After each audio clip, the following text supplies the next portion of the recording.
وعلى آله وأصحابه أجمعين. قال الله سبحانه وتعالى: وسارعوا إلى مغفرة من ربكم إلى آخر الآية. صدق الله العظيم. கண்ணியத்துக்கும் பெருமதிப்புக்குரிய இஸ்லாமிய பெரியோர்களே, நண்பர்களே, தாய்மார்களே, அல்லாஹுடைய மாபெரும் கிருபை, அல்லாஹு சுப்ஹானஹு வ தஆலா தொடர்ந்து நல்லறங்களை செய்யக்கூடிய நல்ல வாய்ப்புகளை கொடுத்திருக்கிறான். கிட்டத்தட்ட 20 நாட்கள் தராவீஹ் தொழக்கூடிய நசீபுகள், 20 நாட்கள் நோன்பு வைக்கக்கூடிய நல்ல பாக்கியங்கள், இன்னும் சதகாக்கள், தானங்கள், தர்மங்கள், நல்ல வார்த்தைகளை பேசுவது, பிற முஸ்லீம்களும் கண்ணியமாக நடந்து கொள்வது, சிரித்த முகங்களோடு இருப்பது, இப்படியாக இந்த ரமலானில் நம்முடைய எக்கச்சக்கமான நல்லறங்களை செய்யக்கூடிய பாக்கியங்களை ரப்பு கொடுத்திருக்கிறான். அது வகையில் நாமெல்லாம் பாக்கியமானவர்கள். இந்த பாக்கியங்கள் 2 வகையாக இருக்கிறது. ஒன்று, சென்ற ஆண்டு நாம் உயிர் வாழ்ந்ததை போன்று இந்த ஆண்டும் உயிர் வாழ்ந்திருக்கிறோம். இது ஒரு பாக்கியம். சென்ற ஆண்டு உயிர் வாழ்ந்ததை போன்று இந்த ஆண்டும் உயிர் வாழக்கூடிய நசீபுகள் கிடைத்திருப்பது ஒரு பெரும் பாக்கியம். ஒன்று, பாக்கியங்களில் ஒன்று உயிரோடு இருப்பது.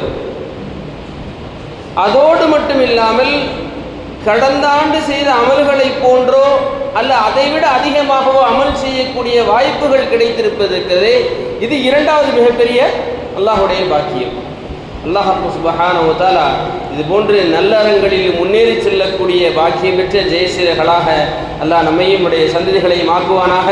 உயிரோடு இருக்கக்கூடிய காலங்கள் அனைத்தும் நேரங்களிலும் ரப்பை நின்று வணங்கக்கூடிய, ரமலானை அடையக்கூடிய வாய்ப்புகள் கிடைத்தால் நோன்பு வைக்கக்கூடிய, தராவீஹ் தொழக்கூடிய நல்ல பாக்கியங்களை அல்லாஹ் நம் அனைவருக்கும் தந்தல் புரிவானாக.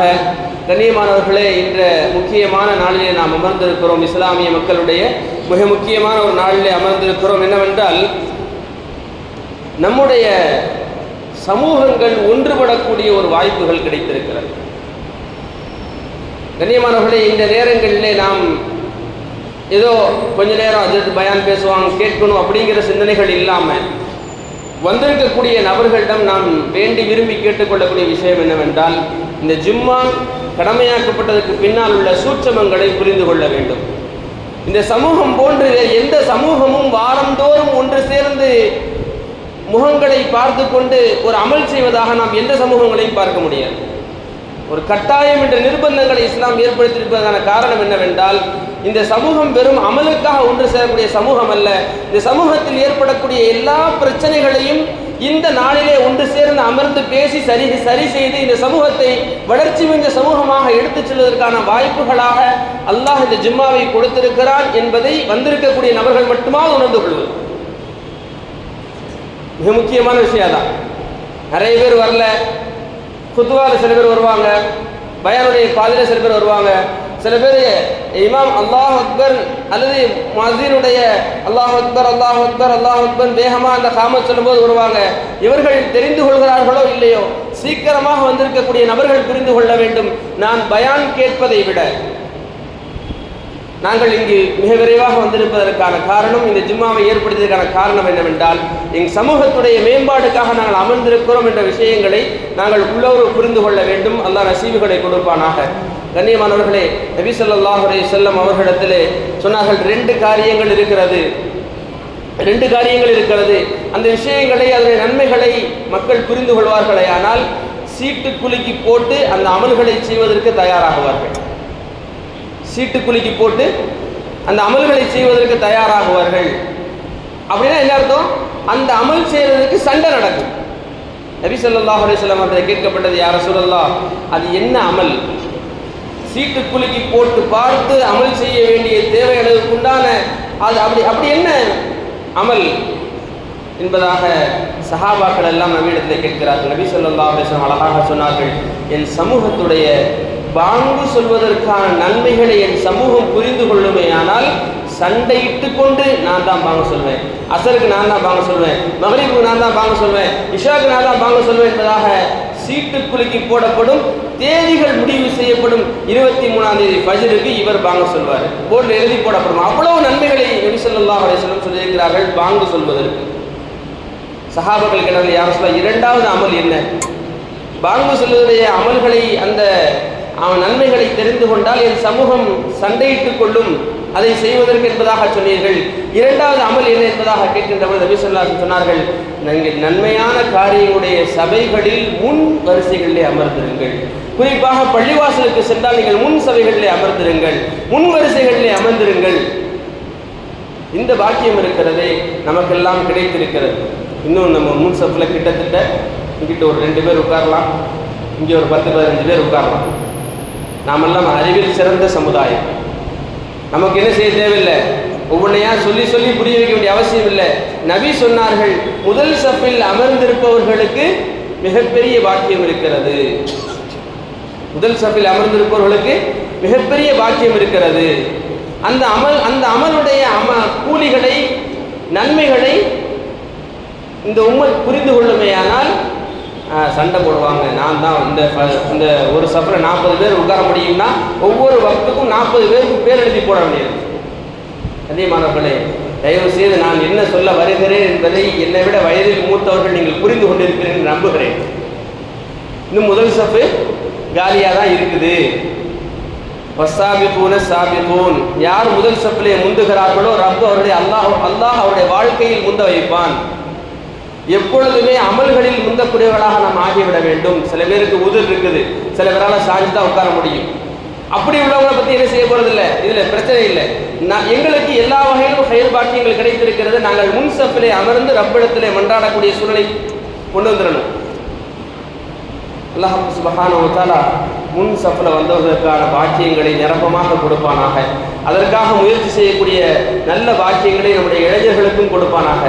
கண்ணியமானவர்களே, முக்கியமான நாளாக இந்த ஜும்மாவுடைய நாள் என்பதை தாண்டி கடைசி 10 நாம் அமர்ந்திருக்கிறோம். ரமதானுடைய கடைசி 10 நாட்களில் நாம் அமர்ந்திருக்கிறோம். மிக முக்கியமான பாக்கியமான நாட்கள். இதில் நாம் என்ன செஞ்சிடக்கூடாது, நம்முடைய அசால்ட்டுத்தனமாகவோ அல்லது பொழுதுபோக்காகவோ ஏதோ ஒரு காரியங்களை செய்து கொண்டோ, கடமைக்காக நோன்பு வைத்துக் கொண்டோ, கடமைக்காக அப்படிங்கிற எண்ணங்களை தாண்டி நாம் கவனத்தில் எடுத்துக்கொள்ள வேண்டிய மிக மிக முக்கியமான 10 நாட்கள். அடுத்த வருடங்களுக்கான வாய்ப்புகள் தெரியாது, நாளைக்கான வாய்ப்புகள் தெரியாது, நொடிகளுக்கான வாய்ப்புகள் தெரியாது. கண்ணியத்துக்குரிய மேலான பெரியவர்கள் நண்பர்களே, இமாம்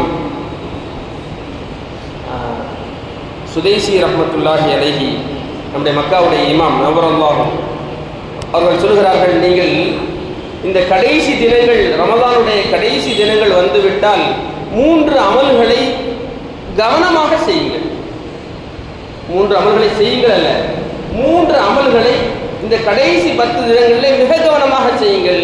அதில் முதலாவது அமல் என்னவென்றால், தினமும் நீங்கள் கட்டாயமாக கவனமாக காலையிலும் மாலையிலும் குறைந்த அளவாவது தர்மம் செய்யுங்கள். இமாம் அவர்கள் சொல்கிறார்கள், நீங்கள் 1 திர்ஹமேனும் சதகா செய்யுங்கள். ஒரே 1 திர்ஹம், அவங்க நாட்டு காசு. ஏனென்றால் அது லைலத்துல் கத்ரிலே செய்யப்படுமேயானால் அதன் நன்மைகளை நீங்கள் புரிந்து கொள்ளுங்கள்.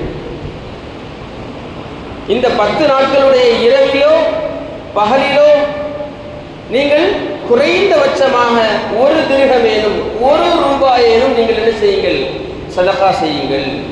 அந்த நாள் உங்களுக்கு தெரியாது, லைலத்துல் கத்ருடைய இரவாக இருக்குமே, ஆனால் அதனுடைய பலாபலன்கள் உங்களுக்கு 84 ஆண்டுகள் நீங்கள் தர்மம் செய்த நன்மைகளை உங்களுக்கு பெற்றுக் கொடுத்துவிடும். இரண்டாவதாக அமல் சொல்கிறார்கள், தினந்தோறும் நீங்கள் காலையிலும் மாலையிலும் 2 ரக்காத் நஃபில் தொழுது கொள்ளுங்கள். முன் சுன்னத்து பின் சுன்னத்து இந்த விஷயங்கள் எல்லாம் தொழுவதை தாண்டி நான் லைலத்துல் கத்ரை அடைந்து கொள்ள வேண்டும் என்பதற்காக தினந்தோறும் காலையிலும் மாலையும் நீங்கள் 2 ரக்காத் தொழுது கொள்ளுங்கள். அந்த 2 ரக்காத் லைலத்துல் கத்ரிலே அடைய பெறுமேயானால் 84 ஆண்டுகள் நீங்கள் தினந்தோறும் 2 ரக்காத் நஃபில் தொழுதால் எவ்வளவு நன்மைகள் கிடைக்குமோ அவ்வளவு நன்மைகள் கிடைக்கும். மூன்றாவதாக சொன்னார்கள், தினந்தோறும் சூரத்துல் இஹ்லாஸை 3 முறை ஓதிக்கொள்ளுங்கள். சூரத்துல் இஹ்லாஸ்னா குல் ஹுவல்லாஹு அஹத் அல்லாஹுஸ் ஸமத் லம் யலித் வலம் யூலத் வலம் யகுல் லஹு குஃபுவன் அஹத். எல்லாருக்குமே தெரியும், யாரும் தெரியாதவங்களே இருக்க முடியாது. எல்லாரும் இஸ்லாத்துடைய முஸ்லீம்களுடைய கடைநிலை முஸ்லீம் ஒருத்தரை சொல்லுவோம்ல, அதாவது அவர் ஜும்மாக்கு கூட வரமாட்டார், பெருநாத்துலைக்கு மட்டும் தான் வருவார் என்பதாக நாம் சில பேரை அடையாளப்படுத்துகிறோம் அல்லவா, அவருக்கு கூட இது தெரியும். இந்த சூரா ரொம்ப நேரம் ஆகாது, அதிகபட்சம் 1 நிமிடம் 60 வினாடிகள் ஆகிவிட்டால் அதிகபட்சம். நீங்கள் தினந்தோறும் காலையிலும் மாலையிலும் 3 முறை சூரத்துல் இஹ்லாஸ் ஓதிக்கொள்ளுங்கள். அந்த நாட்களில் நீங்கள் ஓதக்கூடிய நாள் லைலத்துல் கத்ராக அமையுமேயானால் 3 தடவை சூரத்துல் இஹ்லாஸ் ஓதினா என்ன நன்மை கிடைக்கும்? முழு குர்ஆன் ஓதிய நன்மை கிடைக்கும். சாதாரணமான நாட்களில் 3 முறை சூரத்துல் இஹ்லாஸ் ஓதுவோமேயானால் முழு குர்ஆனையும் ஓதி நன்மை கிடைக்கும். நீங்கள் இந்த முழு குர்ஆனையும் ஓதியதாக ஆகக்கூடிய அந்த நாள் இருக்கிறதே, அது லைலத்துல் கத்ராக இருக்குமேயானால் 84 ஆண்டுகளும் நீங்கள் குர்ஆன் ஓதிய நன்மைகள் கிடைக்கும். ரொம்ப கவனமாக அசால்ட்டாக விட்டுறாம, கேட்கும் போதே சரி இதெல்லாம் பெரிய விஷயம் இல்லை அப்படிங்கிற மாதிரி கேட்டுறாம, இன்ஷா அல்லாஹ் எப்படியாவது நான் செஞ்சிருவேன். ஏன்னா எனக்கு தெரியும் என்னுடைய அமல்களை விட என் பாவங்கள் தான் அதிகம் என்று. என்னுடைய அமல்களை விட என் பாவங்கள் தான் அதிகம் என்று யாருக்கு தெரியுதோ இல்லையோ எனக்கு தெரியும். ஆகவே இந்த 3 அமல்களை இந்த 10 நாட்களில் கவனமாக ரொம்ப பொடுபோக்கு இல்லாம கவனங்களோடு, யா அல்லாஹ் எனக்கு லைலத்துல் கத்ரை அடையக்கூடிய நசீபுகளை கொடுப்பாயாக என்ற சிந்தனைகளோடு நாம் செய்வோமேயானால் நிச்சயமாக 84 ஆண்டுகள் அமல் செய்யக்கூடிய அமல் செய்த நன்மைகளை அல்லாஹ் சுப்ஹானஹு வ தஆலா நமக்கு கொடுத்து விடுவான். அதே போன்று இந்த ரமதானுடைய காலங்களில் நாம் கவனிக்க வேண்டிய விஷயம், நாம் செய்த நல்லறங்களை எல்லாம் அல்லாஹ் ஏற்றுக்கொள்ள வேண்டும். நாம் செய்த நல்லறங்களை எல்லாம் அல்லாஹ் ஏற்றுக்கொள்ள வேண்டும் என்ற சிந்தனைகள் இருக்க வேண்டும். அல்லாஹ்வுடைய அமல்களை எல்லாம் அழித்து விடக்கூடாது. வெறுமனையாக ஹதீஸ்களிலே குர்ஆனிலே ஆயத்துகளிலே வருது, ஒரு மனிதர் சதக்கா செய்வாராம், சதக்கா செய்துவிட்டு அதை பிரபல்யப்படுத்துவாராம்.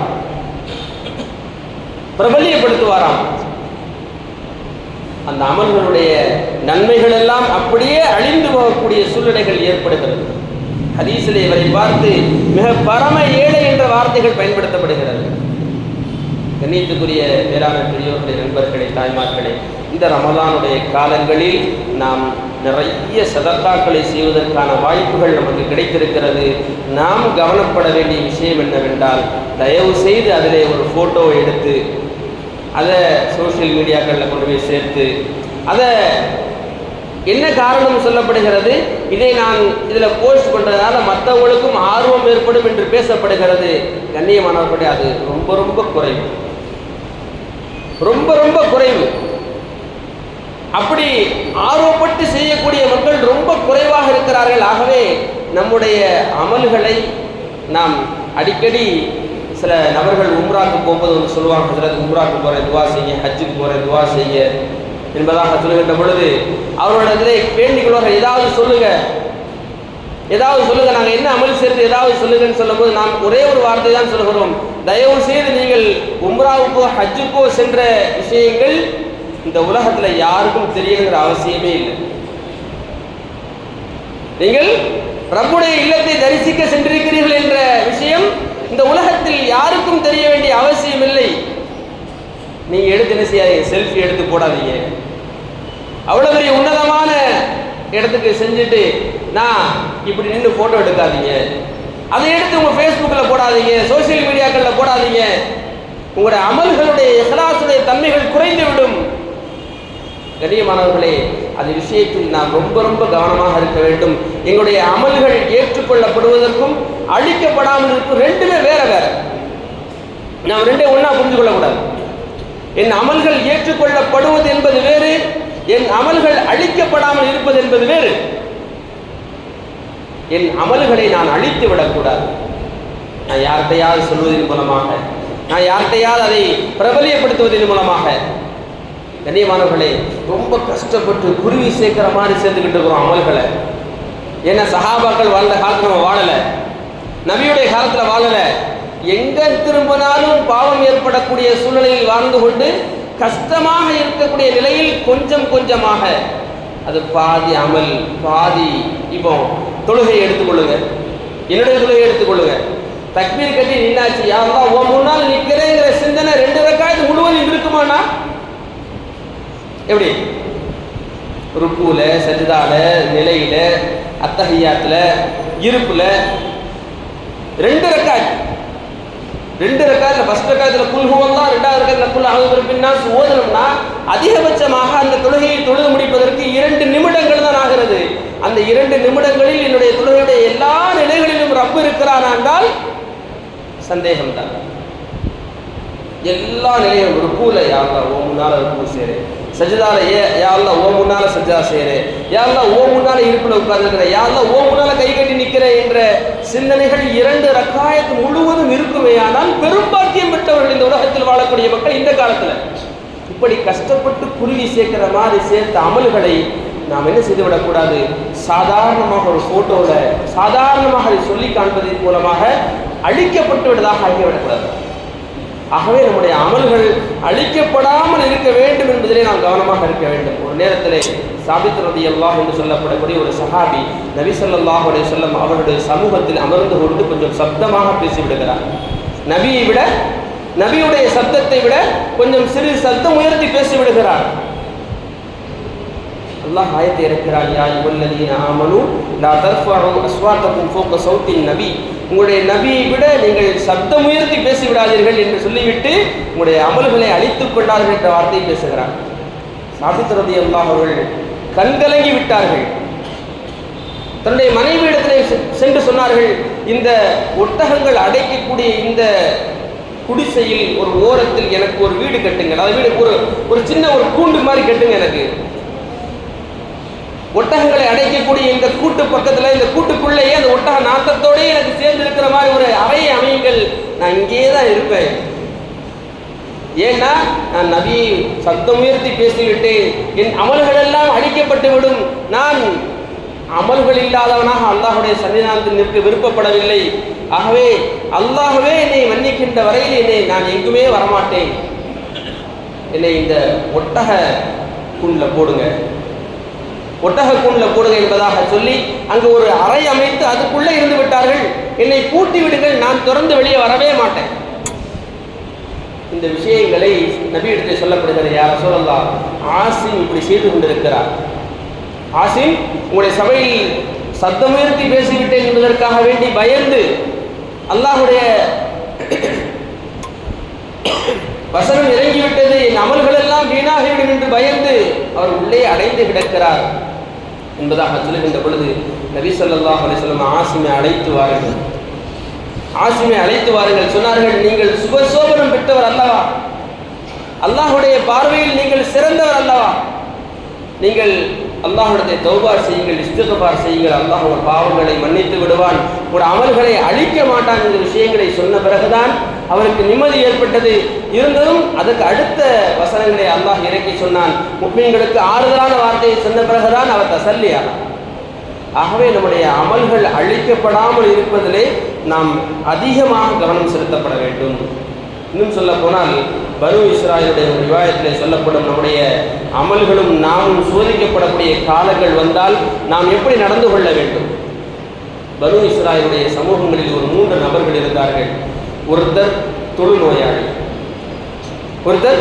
தொழுநோயாளி, இன்னொருவர் குருடர், இன்னொருவர் தலையில முடியே இல்லாமல் வழுக்க தலையாக இருப்பவர். வழுக்க தலையாக இருக்கிறதெல்லாம் ஒரு குறையா அப்படின்னு நம்ம சொல்ல முடியாது, அப்படிதானே? 25 வயசு பேர் லேசாக ஹேர் ஃபால் ஆகும்போதே ஐயோ அப்படின்னு பயப்படுறான். இன்னும் கொஞ்சம் வயசு கூட்டினதுக்கப்புறம் லேசாக ஒரு வெள்ளை முடி வந்தோடனே வெள்ளை முடி வந்துருச்சா அப்படின்னு சொல்லி யார் செய்கிறாரு? பெரிய வயசு ஒரு 50 வயசு ஆனவர் வெள்ளை முடி வந்துருச்சா, அதுக்குள்ளே வந்துருச்சா. முடி கொட்டி போனால் வழுக்கத்தலையாக இருக்கு 50 வயசுல வழுக்கத்தலையாக இருப்பது என்பது அந்த நேரத்தில் ஒரு மிகப்பெரிய நோயாக பார்க்கப்பட்டது.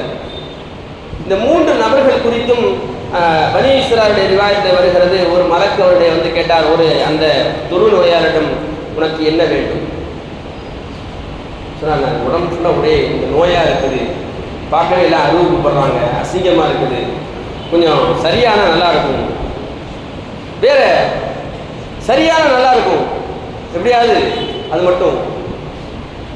அல்லாஹ் தஆலா அவருக்கு நல்ல பாக்கியங்களை கொடுக்கிறான். தொழுநோய்கள் சரியாகிறது. அவருக்கு ஒட்டகங்களிலான ஒரு 2 கணவாய்களுக்கு மத்தியில் ஒட்டகங்கள் இருந்தால் எவ்வளவு ஒட்டகங்கள் கிடைக்கும் அவ்வளவு ஒட்டகங்களை அல்லாஹ் கொடுக்கிறார். அவருடைய வாழ்க்கை கிடைக்கிறது. அடுத்ததாக அந்த வழுக்கை தலை மனிதத்திலே அல்லாஹ் ஒரு நபரை மலக்கை அனுப்பி கேட்கிறான், உங்களுக்கு என்ன பிரச்சனை, என்ன செஞ்சால் சரியாகும்?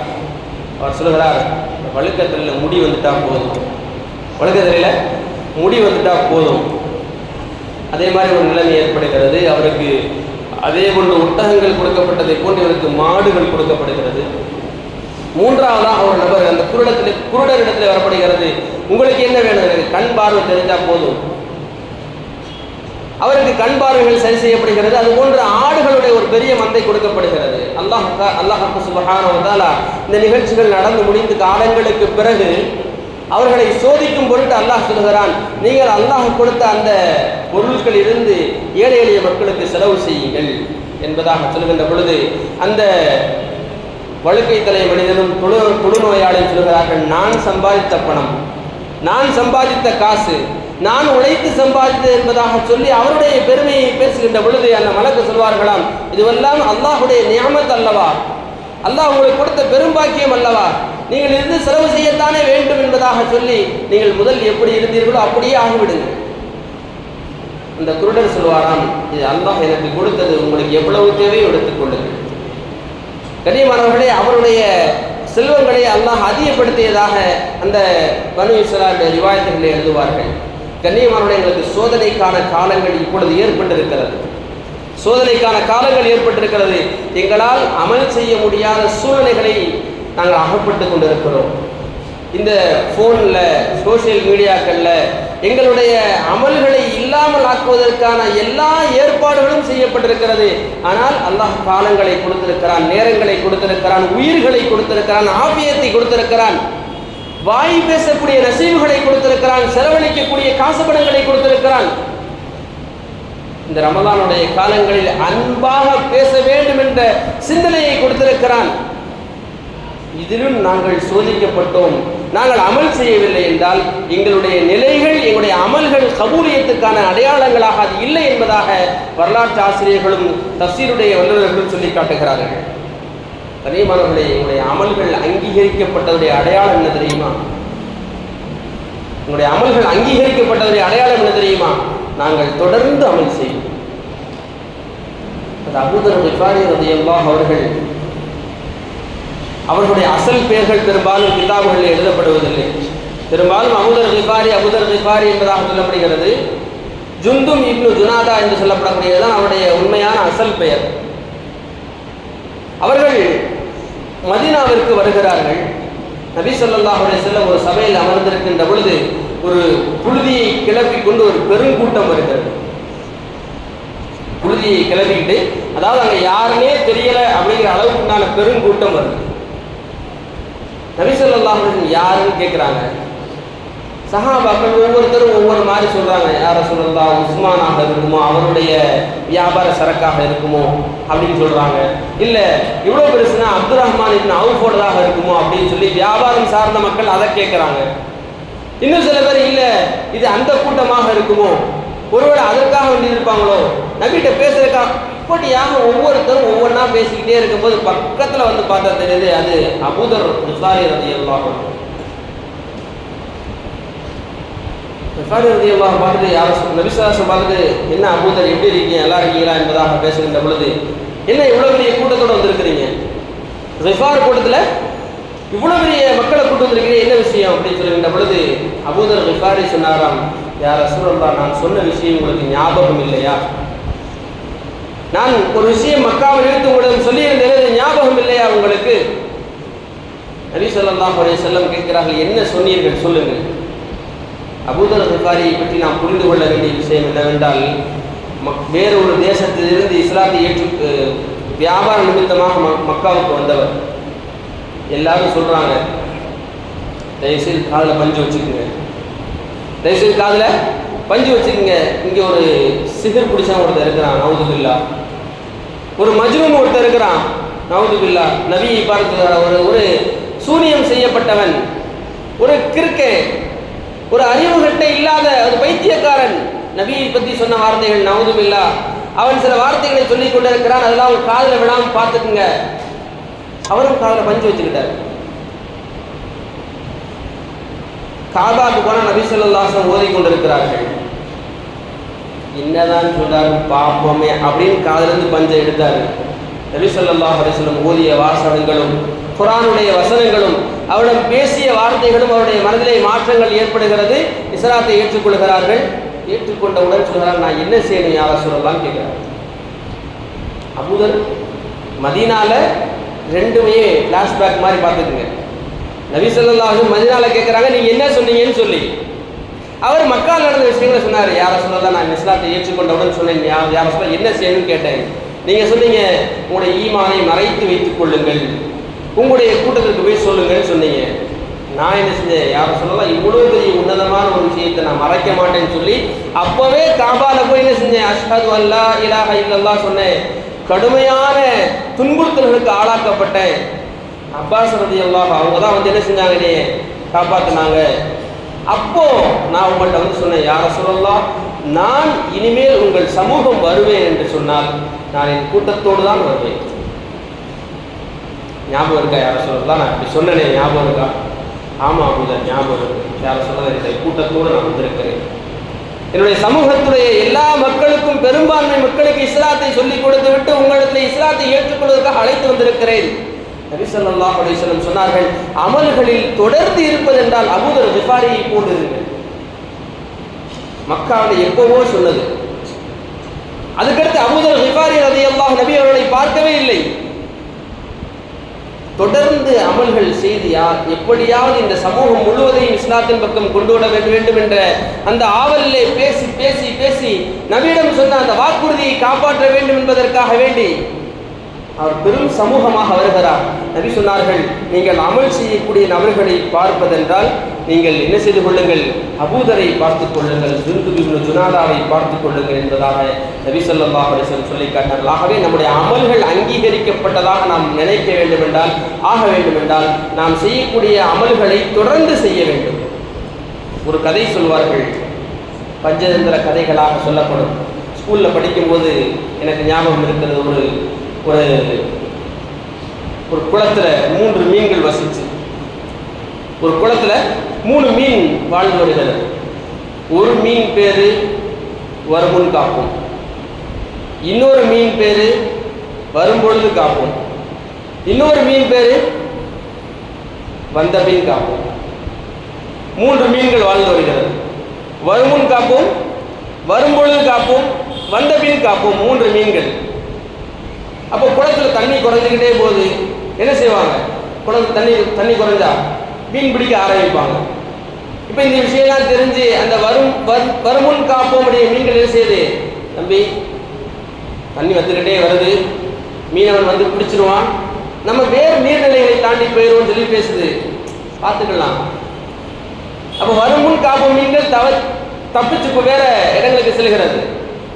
வரும்பொழுது காப்போம் என்ற மீன்கள் அந்த மீனவனுடைய இதில் மாட்டுது, திரும்ப என்ன செய்யுது, துள்ளி துள்ளி துள்ளி என்ன செஞ்சிருச்சு, திரும்ப தண்ணியில் விழுந்து அதுவும் தப்பிச்சு போயிருச்சு. வந்தபின் காப்போம் என்ற மீன்கள் மட்டும் என்ன செஞ்சு மாட்டிக்கிச்சு என்பதாக சொல்லி நம்முடைய குழந்தைகளை பார்த்து சொல்வார்கள், நீங்கள் வருமுன் காப்போவாக இருங்கள், வருமுன் காப்புடைய மீன்களாக இருங்கள் அப்படின்னு சொல்லுவாங்க. அந்த கதையுடைய முடிவில் மாறலாம். நமக்கு அந்த காலங்கள் வந்திருக்கிறது. நாங்கள் இந்த கடைசி 10 நாட்கள் இருந்திருக்கிறோம். நாங்கள் வருமுன் காப்போமாக இருந்து கொள்ள வேண்டும். நாங்கள் லைலத்துல் கத்ரை அடையக்கூடிய வாய்ப்புகள் கிடைக்குமா கிடைக்காதா தெரியவில்லை. நாளை இறந்து போவதற்கான வாய்ப்புகள் எவ்வளவு இருக்கிறது என்றால் 100க்கு 100% இருக்கிறது. நாளைக்கு மழை வருமா வராதா 100% சொல்ல முடியுமா?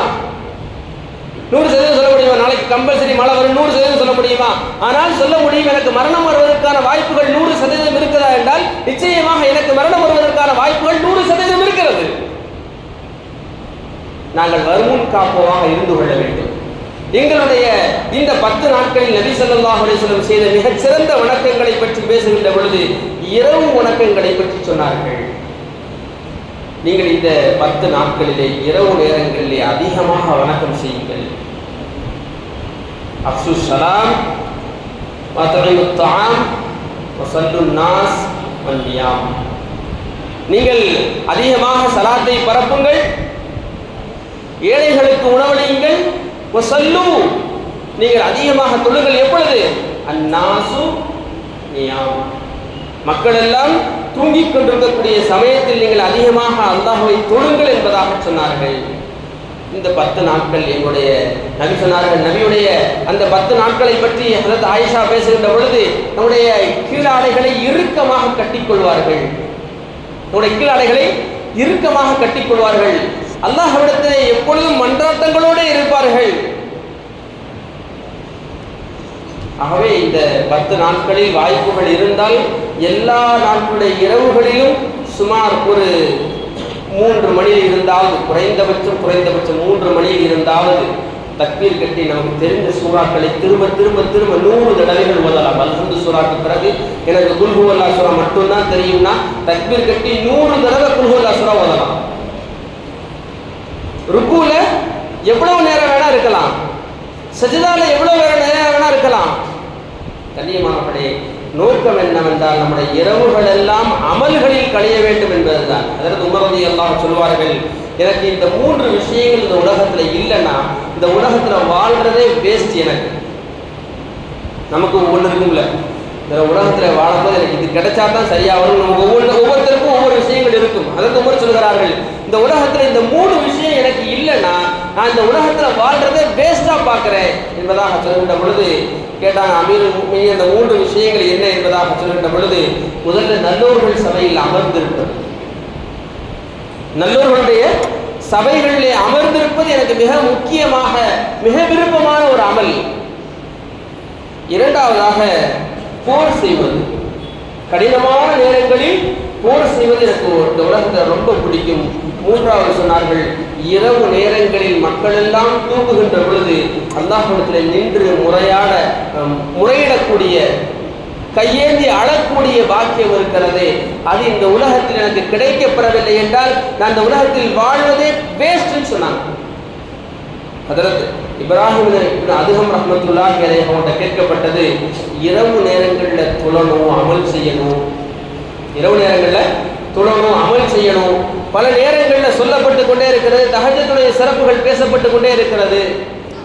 ஆனால் அமல் செய்வதற்கான அவகாசங்கள் கிடைக்கிறது இல்லை. கேட்டாங்க, அவகாசம் கிடைக்கிறது இல்லைன்னா வேற ஏதாவது வேலை இருக்கான்னு கேட்டாங்க. இல்லை, தூங்கிடுறேன். ஒருத்தர் வந்து கேட்டார், இரவு நேரங்களில் நின்று உங்களால் வணங்க முடியவில்லை என்றால் வேறு காரியங்கள் எதுவும் செய்கிறீர்களா? இன்னைக்கு நம்மகிட்ட பணிகள் இருக்குல்ல, நைட் ஷிஃப்ட் ஒர்க் பண்ணுறது, மார்னிங் ஷிஃப்ட் ஒர்க் பண்ணுறது. அந்த மாதிரி இப்ராஹிம் அதுவும் கேட்டார்கள், இரவு நேரங்களில் உங்களால் அமல் செய்ய முடியவில்லை என்றால் வேறு ஏதேனும் அமல் செய்கிறீர்களா? அதாவது வேறு ஏதாவது வேலை பார்க்குறீங்களா உங்களுடைய வருமானங்களுக்காக? இல்லை இல்லை, அப்படி இல்லை. அப்புறம் என்னதான் நடக்குது? நான் நினைக்கிறேன், ஆனால் தூங்கிறேன், நான் என்ன செய்யறது? எனக்கு இரவு நேரங்கள் ரமதான்ல மட்டும் இல்லை, இரவு வணக்கமாக தஹஜ்ஜத்தை தொழுவதற்கான வாய்ப்புகளே கிடைப்பதில்லை. நான் இரவு நேரங்களிலே மக்கள் எல்லாம் தூங்குகின்ற பொழுது அல்லாஹ்விடம் முறையிட வேண்டும் என்று நினைக்கிறேன். அல்லாஹ்விடத்திலே அழுது புலம்ப வேண்டும், கண்ணீர் வடிக்க வேண்டும் என்று ஆசைப்படுகிறேன். ஆனால் என்னால் அமல் செய்ய முடியவில்லை என்பதாக ஒருத்தர் வந்து கேட்கின்ற பொழுது சொன்னார்கள், நீங்கள் பகலிலே பாவம் செய்வதை குறைத்துக் கொள்ளுங்கள். உங்களிலே கண்களினால், காதுகளினால், உங்களுடைய உணர்வுகளினால் செய்யக்கூடிய பாவங்களை தவிர்த்துக் கொள்ளுங்கள். கண்ணியமானவர்களை, ஒரு விஷயத்தை நாம் நன்றாக புரிந்து கொள்ள வேண்டும். வெளிப்படையாக பாவம் செய்வதை நாம் எல்லோருக்கும் தெரியும், அதில் தவிர்த்து கொள்ளவும் முடியும். அப்படித்தானே? இப்போ நான் இந்த ட்ரெஸ் போட்டிருக்கிறேன், நான் ஒரு தியேட்டர் வாசலில் போய் நிற்க முடியுமா? சும்மா யாருக்காக வெயிட் பண்ணுறது வச்சுங்களேன். ஒரு பார்சல் வருது, சார் இந்த தியேட்டருக்கு முன்னாடி வந்துடுங்க சார், அங்கே தான் சார் நிற்கிறது. நான் போய் நிற்க முடியுமாங்க? என் ஆடை தடுக்குமா தடுக்காதா? நான் துப்பி போட்டுட்டு இப்படி போய் நிற்க முடியுமா? இதெல்லாம் வெளிப்படையாக என்னை பாவங்களிலிருந்து தடுக்கக்கூடியவைகள். ஆனால் என் உள்ள அளவில் நான் பாவம் செய்ய முடியும் தானே? இவெல்லாம் ஒரு ஆளா? அப்படின்னு நினைக்க முடியும். வெளியே சொல்லலை.